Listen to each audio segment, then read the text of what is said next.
Eh bien, moi, je voterai, et je suis très fière de le dire, je voterai pour Emmanuel Macron. Pour moi, c'est le candidat du cœur, c'est aussi le candidat de la raison.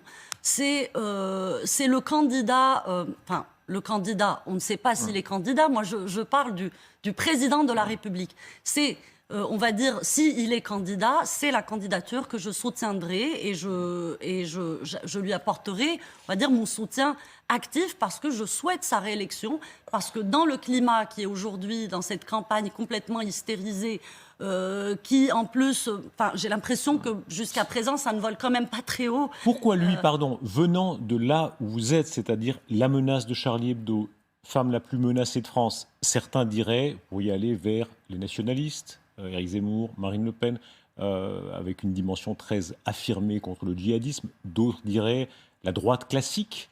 Les gens de droite disent souvent c'est le meilleur rempart à tous les extrémismes, c'est une forme de bourgeoisie de droite très classique. Enfin, tout est possible. Pourquoi Emmanuel Macron? Alors moi, je n'y crois pas du tout en cette thèse, parce que je viens aussi d'un combat contre l'islamisme qui s'est forgé dans le monde musulman, qui s'est forgé loin de tous ces petits débats franco-français d'extrême droite et de petits jeux politiques. Et j'ai la conviction que c'est en étant ouvert sur les autres, c'est en tendant la main aux autres. Quand je dis les autres, c'est-à-dire ceux qui mènent ce combat-là absolument partout, en Iran, dans le monde arabe, qu'on réussira à sortir par le haut.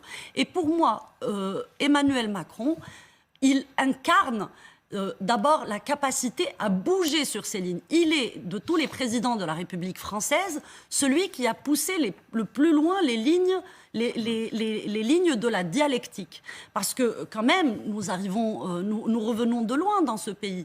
Il y a encore quelques années, aucun homme politique ne pouvait aborder l'islam sans dire « attention, c'est une religion de paix et d'amour, il fallait prendre des précautions dialectiques incroyables ».